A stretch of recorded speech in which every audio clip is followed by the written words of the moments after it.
All right, there we go. Good morning, everybody. We are on the road this week, so there's going to be a lot of stuff that we're going to be covering.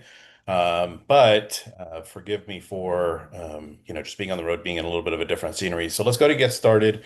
We're talking about expired mastery for those of you that are joining us over on Facebook, TikTok, YouTube, Instagram, all of the other platforms. Welcome. And thank you for being here on time. I'm always grateful for those of you that are joining us on time. And again, of course, as always, I will encourage you to come join us over here on Zoom. Gives us a little bit better of an opportunity to be able to interact. In that interaction, of course, we're going to get some role play. You'll get the opportunity to be able to ask questions versus type them in. But either way, if you can't, if you're not in that position, you're welcome to stay at the platform you're at. Go ahead and type in your questions. We'll go ahead and get those questions addressed. And then, Andrew, if you could just do me a favor, if you can send me those questions, and we'll go ahead and get those everything addressed. All right. So with that being said, anybody have any questions that they wanted to get out of the gate? If you do, feel free, just go ahead and jump right in. But if not, I'm going to go back to with where we left off. Where we basically left off is we were talking about mirroring and matching. And this is important. This is probably one of the biggest things when it comes time to not just expireds, but especially expireds. When we're prospecting, the connection that a person makes with the person on the other side is going to be a lot as to the way that you mirror and match. And I'm going to go through, I'm going to break that down today, even a little bit further in regards to that tomorrow. And the reason why that's important is it creates an assimilation. A lot of times, what agents will do wrong is they have a tendency of trying to create that connection, trying to create that bridge by just simply the what's it called? Uh, trying to be like, either liking the stuff that they're wanting to say, or trying to, hey, I have a dog just like yours, or anything from that direction. And people don't care because the moment we start talking about ourselves, it starts to shut people down. So the way we do that and gain their trust is we talk about predominantly number one is going to be their motivation, but number two is we talk about them. And even more so in specific, going back to, again, yes, their motivation. So it is important we understand this concept. We understand as to doesn't matter what source you're going after. But when it does come time to expires in specific, there is going to be a little bit of heightened awareness to our ability to showcase that empathy. So I do want to make sure that you guys are coming across from an empathetic state. That's definitely rule number one. Now, let's go back and talk about a couple of things in regards to the mirroring and matching. What do I mean by mirroring and matching? Number one is going to be their tone. Okay. And as far as their tone is concerned, is it very aggressive of a tone or is it a little bit softer? Now, a lot of times with expireds, it's very common for them to be a little bit agitated. We already know this. Okay. And when we match that tonality, believe it or not, we gain more of their trust by doing that. Versus being if they're super aggressive, super mad, super annoyed, super agitated. Unfortunately, it ends up working backwards if we end up being that softy or that nice person that unfortunately some of you have a tendency of being. And we already know the old saying, nice guys finish last, right? So we want to make sure that we're definitely not necessarily just that nice person. Now, don't get me wrong. I'm not saying don't be nice. I'm just simply saying matching in a sense their tone. If they're nice, you definitely want to match that. Okay. If they're just sitting there, they're pleasant because there are going to be some people that, believe it or not, as you're calling them expireds, and they do have a pleasant tone. Hey, no, we're just a little frustrated. But hey, good luck. We're okay. If we need a realtor, we'll call you. But we're just going to put things on hold for right now. And the last thing you want to be is from this very aggressive tone. So the mirroring and matching of the tone is important. Number two is pace. Okay, pace. The rate of their speech is going to also, help in regards to creating that connection. Now, I want you to think of somebody, for example, from, and again, I love all of my people. It doesn't matter what nationality, what gender, where you're from. But I want you to think of for an example, somebody from the South. Think of somebody from like Alabama. And then all of a sudden you put them right smack in the middle of Manhattan, and you have a New Yorker. you have two different types of people. The connection doesn't always happen right away. I'm not saying there isn't a connection, but you have one person in New York that's talking really, really fast, especially for like my Cubanos. They're like at 150 miles an hour. And then my Boricuas, my Puerto Rican, man, you guys are like at 120 miles an hour. And then I can't forget about my Dominicans. Okay. All my Caribeños, they're like 150 miles an hour. But and then you go and talk to people that are from the South, they're just a little bit more methodical and they have a tendency of going a little bit closer to like 20, maybe 30 miles an hour. They just had kind of have this twang.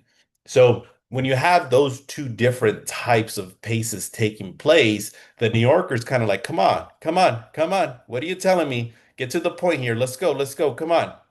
Whereas the person from the South, the opposite, when they're talking to somebody from New York, oh man, I can't trust this person. Sounds like shiesty to me. So you want to be able to create that connectivity as much as you possibly can. So depending as to with where you're at, you want to bridge that gap. Now, how about volume? Now, speaking to different people, there are people that have a very, very high level of volume. They have this tendency of constantly speaking eight, nine, or 10. You can hear you're at the restaurant, and there's always that one person that is like you can hear their conversation. It's not like you're trying to sit there and pay attention to their conversation, but you can hear all of the things that's going on in their drama world because that person is speaking at level 9 or level 10. And then you have the other people that are the opposite, where in their case, they're speaking a little bit softer and they just kind of have this tendency of almost kind of speaking in a whisper tone. So when one person's speaking at a very, very, very loud volume and then speaking to somebody who's a little bit softer, it's kind of like, bro, why are you yelling at me? Like I'm right here. I can hear you. So the volume is another factor when it comes time to the mirroring and the matching. Now, there's also cadence. Okay. Cadence is going to be along the line of going back to our New Yorker and our person from the South. It's a little bit of that basically an accent. And it's not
All right, we're back. So sorry about that. I don't know. I guess I needed to update the connectivity with here at the hotel.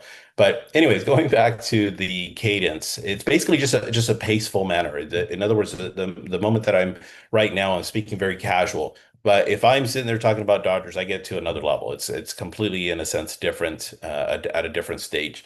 Now, enunciation. Let me give you an example. People say tomato or tomato, or wash or wash.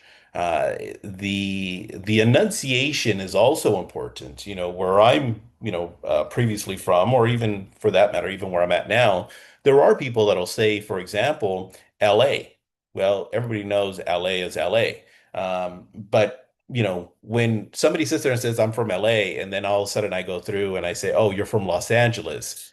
For some people, they're going to feel like as if though I'm correcting them, or vice versa. And then every once in a while, you get the one percenters. What are the one percenters? They're the Los Angeles. I'm from Los Angeles. So you want to be able to match as much of with what it is that they're bringing to that table. If they sit there and they say, "Yeah, we were planning on making a move over to Los Angeles," I don't sit there and say, "Oh, Los Angeles," because it sounds like as if though I'm correcting them. "Oh, Los Angeles. Okay, so what was taking you over to Los Angeles?" So in this enunciation, wash or wash, tomato, tomato, whatever that is. Obviously, I'm being a little bit excessive, but the point is to match as much as we possibly can. And then let's see, as far as going back to the repeating and the affirming. As far as the repeating and the affirming, this is probably one of the biggest things when it comes time to being in prospect mode. Because when I go through, let me get a volunteer as an example. So if I can get somebody who's in a position here on Zoom that can just simply unmute, I just want to go through just a very quick little example in regards to the importance of repeating and affirming. George, Maria, Sandy, Betty, anybody in a position you guys can unmute? Okay, I can. Thank you, Sandy. I really appreciate that. So I'm just going to go through, give everybody a little bit of an example of the importance of mirroring and matching, and the importance of the repeating and the affirming. So, Sandy, I'm just going to ask you just some general questions. Okay, so if you can again unmute yourself. So, you're in real estate, correct? Yes, Are you a realtor or you're a lender? I'm a realtor. How long you been doing this for? Oh, gosh, over 20 years. What were you doing before? I was a technical recruiter at a high-tech company Why didn't you stay there? because I can make more money here. Thank you for participating. Here's my point. And with what I did with Sandy, it's basically kind of like this interrogation. Okay. When you don't repeat and you don't affirm, it creates this interrogation. So let's go through one more time, Sandy, if I may. Yep. Okay. So I imagine you're in real estate, correct? Yes, Awesome. Okay. So you've been in real estate now. How long have you been as a real, how long have you been in real estate? over 20 years. Wow, 20 years. So you've been in the business now for over 20 years. Now, are you a realtor or are you a lender? Realtor. Realtor, that's exciting. So you've been a realtor for the last 20 years. Yes. What were you doing before? I was at a high-tech company as a recruiter. So a high-tech company as a recruiter. Well, what brought you into real estate? The potential of making more money. Absolutely. So the potential of making unlimited money, right? Yep. Yeah. Anyways, Sandy, I really appreciate you participating. Yeah. So this is important when we go through and when we're having conversations with people. I hear recordings almost every day. And when I'm listening to recordings, there's people that'll go through the very first example that I just went through. And it comes across that way. And at first it's kind of like, whoa, whoa, dude, you're asking way too many questions. Why are you asking me these questions? It kind of sounds like a little bit of an interrogation. So when we go through without repeating and affirming, it doesn't create that connection. And I just want you to think about when you're having general conversations with your friends, what does that look like? How does that come together for you? Ideally, you're going to naturally just simply repeat and you're going to, of course, affirm. Okay. So, anyways, let's go ahead and continue to move on. The other thing is uh, going back to specifically with expireds is coming from a place of empathy. And this empathetic state is just simply going to show up from a direction of when are you planning to interview the right agent for the job of selling your home? And they go, we're not. We're frustrated, we're annoyed, we're agitated. Oh my gosh, I could just imagine your frustration. But I mean, you guys were on the market for about 6 months. You guys had an intent to go somewhere. Where were you planning on going to? San Diego. Wow, that's kind of unfortunate. I mean, what was taking you over to San Diego? Oh, you're originally from there. Okay, got it. So who was waiting for you in San Diego? Oh, your entire family. Okay. Well, who in your family is most excited about you making this move over to San Diego? Mom. Wow. How does mom feel about you no longer making that move?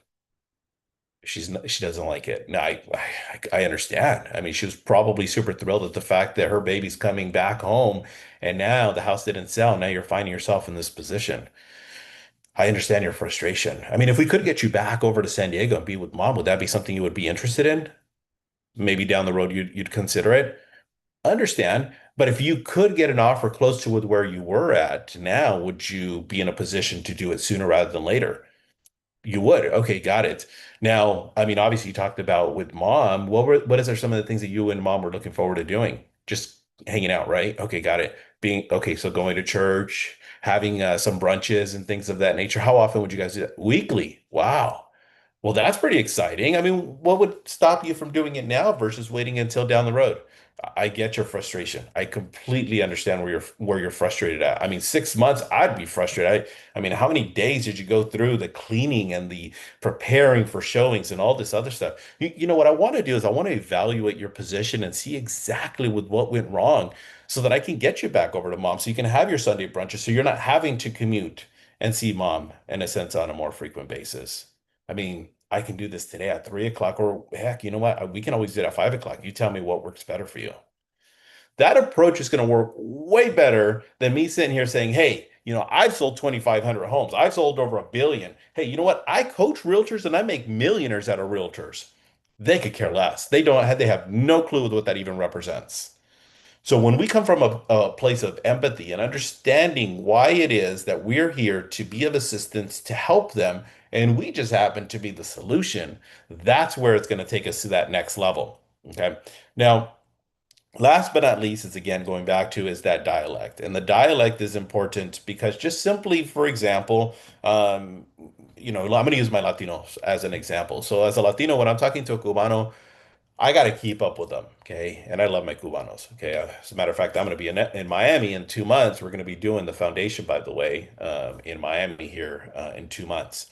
So, but when I'm talking to my Cubano friends, it's way different than when I'm talking to my Salvadorian friends, okay? My Salvadorian friends are a little bit slower, not just in terms of pace, so we're on the same page. I love my Selvies, okay? But when a Cubano and a Selvi, okay, when a Cubano and a Selvi, they are way different in terms of pace. So when I'm talking to my good friend Wendy over in Miami, I'm like, boom, boom, boom, let's go, let's go, let's go. But when I'm talking to somebody that's here in SoCal, it's a little bit of a different case. And sometimes, like when I start to talk to my Cubano friends, I start to have a little bit of an accent, and I start talking like this, and because that's just the way that they talk, they speak a little bit of Spanglish, not making fun of them. We have to remember there's two different things when it comes time to mirroring and matching. One is mimicking, the other one is mocking. Okay. Also, my Asian friends. I'm not going to do my Asian accents because it's been out of practice, but even for my Asian friends. Now, people will always ask, what about, um, won't they be able to tell? You know, to an extent. So, as an example, if I'm sitting there talking to one of my good Korean friends, and my Korean friends have this heavy, heavy Korean accent, okay, and I'm calling it Korean expired, I'm not going to go level 10 Korean, accent because I'm going to show up and they're going to be like, who's this brown dude that was speaking Korean, right? Or at least Korean accent. But I'm going to take it from a 0 to like a 4. And I might match in other areas. I might match the tone, I might match the pace, I might even match the volume, and I may even throw in a little bit of the accent in there, but it's just going to be subtle. And the point of that is if I can go through and try to identify all of these different things that I just mentioned, okay, it's going to create that bridge. Now, I do park here for a minute because it is important. And this is the area where most realtors unfortunately miss because all it is the same song, the same dance. When I'm working with my coaching clients, I tell them I used to do plenty of prospecting clinics where I'd have 20, 30, 40 realtors prospecting at the same time. I'd go and listen to their phone. I tell them all the time, I need to hear them through you. Let me repeat that. I need to hear them through you. And what do I mean by that? Is that if I can hear, George as an example, and he's going through and he's talking to somebody, I should be able to tell that he's speaking to a sweet little old lady, okay? Or he's talking to some aggressive investor because I can only hear his side of the conversation. I can't hear the other side. How do we do that is we start to mirror and match. We need to become less of us and more of the person on the other side of the phone. So this is why I park here because this is one of the things that you can, even without skill, you can control this area. And when you control this area, you're going to get better results. Okay. Trust me. Work on it. You'll find it. Maybe it might not necessarily be, okay, boom, appointment, boom, appointment, boom, appointment, boom, appointment. But it's going to take you from the, I always get hung up after first question, how do I get longer? Well, next thing you know, you're getting into the fifth, the sixth, the seventh question, and you're getting a little bit deeper from that perspective. Okay. So let me open up to the audience. I want to get some role playing. It's important that we do role play. Any questions, any comments, any concerns, anything that I can address? Nope. All right. Let's get some role play. It's important that we do have participation. This is how we grow. We're going to go through. We went over the old expired last week. We're done with that. I'm going to share now the script of the new expired. Okay. And then while I'm gathering people, I just want to remind you guys this Thursday, I think we have 11 or 12 seats left. It's free. It's the foundation. It's going to be in Rancho Cucamonga from 9 to 4, okay, at the Sanctity Hotel. But you have to register. You have to register because it's limited space. It's a small venue. So we can't just have random people show up. Okay. And the next, I think it's 9 or 10 people are going to get in for free. Once we hit the 50 mark, I do have to charge because I do have to pay for additional space. So again, if you guys want more information, just go ahead and send us a DM. Option one, option two is just simply go to the website.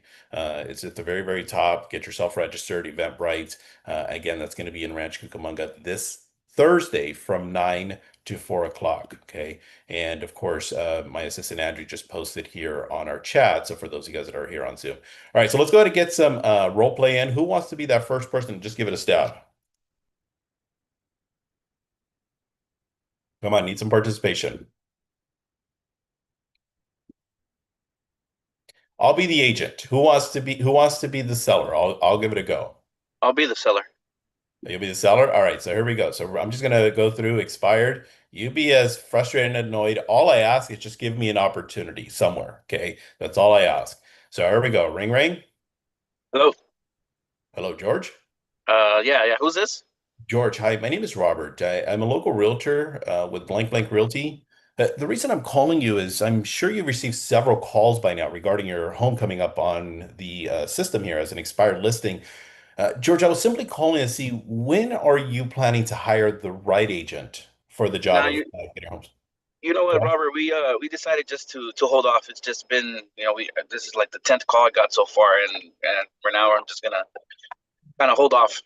Yeah, absolutely. I totally get that. I mean, I see here you were on the market for about 6 months. Is that accurate? Yeah, that was it. Okay, got it. Now, if you would have got a fair price, would you be open to the idea of going back on the market? That was the plan, but right now it's just kids back in school, and I don't want to make any moves right now. So we're gonna just sit still. Yeah, absolutely. Sit still. I mean, 6 months of trying it definitely is frustrating. But when you do sell this home, George, where exactly are you guys moving to next? You know what? We're gonna actually sit down and look to see if it's better to stay here or just make a move. It was Okay, got to it.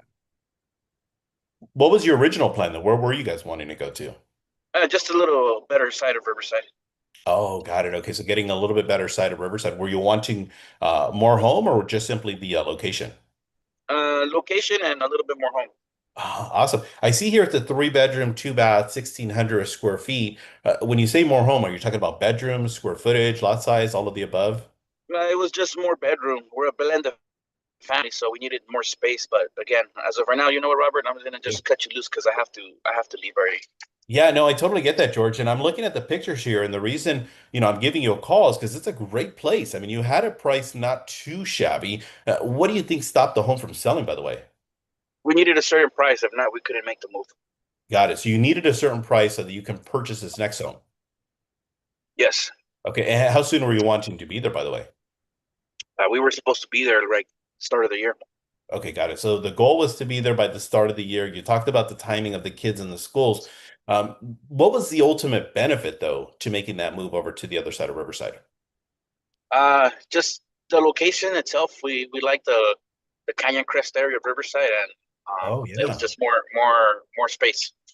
Yeah, I totally get that. I mean, Canyon Crest is absolutely beautiful. I mean, what's stopping you from making the move now then?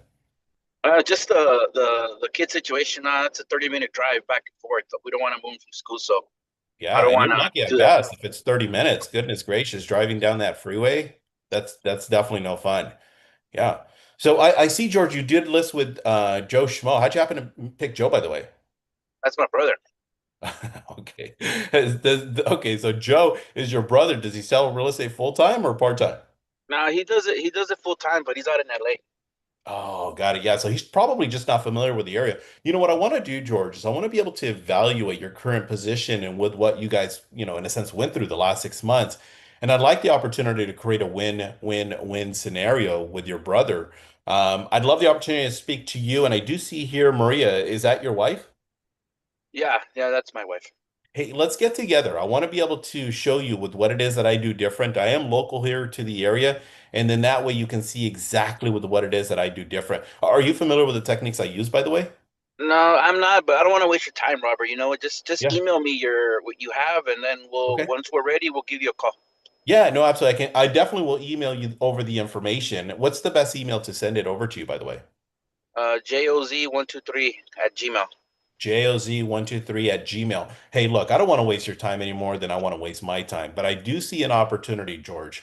I see that your home looks great. I see that you're wanting to move over to Canyon Crest. You talked about as far as your kids are concerned. How does your wife feel about making that move over to Canyon Crest? He loves it, but she would hate it if I was scheduling an appointment with you right now because she's frustrated. I understand the frustration, but you're talking about a 30-minute commute every single day, back and forth. That's an hour's worth of time. How does she actually enjoy you being on the road that much longer away from the family?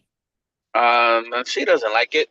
Yeah, I don't blame her. See, here's the thing, George, is ultimately we're talking about an hour a day, 5 days a week. That's 5 hours a week. And that's if you're lucky. Forget about Fridays. Goodness gracious. Let's do this, George. I totally get it. I understand Maria's frustration, but she was looking forward to something in this next home. What was she looking forward to besides the area? But just the house, just being able to have that extra room so she could work out of the house. There we go. So let's do this, George. I promise you, I don't want to waste your time. I just need about 15, maybe 20 minutes of your time to just share with you what it is that I do different. And I promise you this, George. If after even a minute, if you and or Maria feel like as if though I'm just not the guy, I'll shake your hand like a man and I'll simply just say, hey, thanks for your time and I'm out. But I'm sure you could tell that I'm a little bit different than the other 10 realtors that have called you, correct? Uh, yeah, this I'm actually the other ones I actually hung up on them. Yeah, I get that, George. And I am different. And not only am I different from in terms of the way that I converse, but it's also in terms of the results. George, let's get your family in a position so we could get you over to Canyon Crest. Let's make this thing happen so your wife can see you a little bit more often. Let's get you in a position where this is no longer that frustration and headache. And then what we'll do is we'll talk about a strategy where we can get your brother involved. So 15 minutes, 3 o'clock, or should I come by at 5 o'clock? I'll start the timer. You said 15 minutes. No worries. I promise you that. And then would 3 o'clock or 5 o'clock work better for you and Maria? Oh man, let's do five, but Okay. I gotta confirm with her first. No worries. Hey, let's do this because I got some homework I got to do. I got to prepare and all that other good stuff. I'm gonna jump into the prequel now, so I'll go through prequel. Then you might give me a little bit of resistance, and I'll say, "Hey, look, George, trust me, I don't want to waste your time. Just 15 minutes. I got you down here for 5 o'clock. Your job is just simply to convince Maria that you're gonna speak to just one realtor. Okay, just the one realtor. And what I'm gonna do, like you said, start the clock. If I cannot show you a different approach or the way that I do get home sold, I don't want to waste your time. But I'll see you today at 5 o'clock, and I look forward to helping you and Maria get to that next place. Okay, sounds good. All right, awesome. Okay, so thank you for participating, George. I don't know if you had any insights or anything like that now that you're unmuted that you wanted to share. Just try to throw different objections that I've heard in the Yeah, past. I kind of threw them all in. So I was yeah. trying to remember of the ones that I had in there, and you nailed them. They were good. The flow you mimic me. Mhm. So I was like if I was talking to one of my friends, basically what it sounded like. Yeah, exactly. And that's literally what I was trying to get at. So I appreciate you participating. So let me throw it back over to the audience to see if there's any questions, comments, concerns, anything of anything. As we got basically 30 seconds left. Nope. All right. Well, I don't like necessarily showcasing, in a sense, my talent, but hopefully you guys were able to get some insights in regards to with what it is and what it takes in order to get to that next level. We do have to get participation. That's the whole purpose of this, because without participation, it doesn't necessarily help. Okay. So I've done this probably once or twice, probably a million times. But in that, I'm hoping you guys can see some of the differences of with what it takes in order to get to that next level. So again, as a reminder, okay, George, you're gonna be there on Thursday, dude. You're just down the street.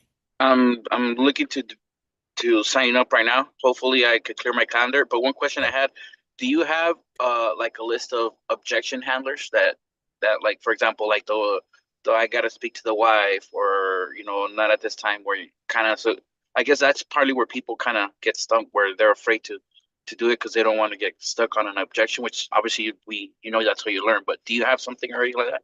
100%. So just send me a DM. I'll get that over to you. And if you show up on Thursday, I'll definitely give them to you there as well. The All other right, thing I would say too is if there's something that you have like right out the gate, you're calling expires or whatever, just send me a quick, hey coach, answer this one.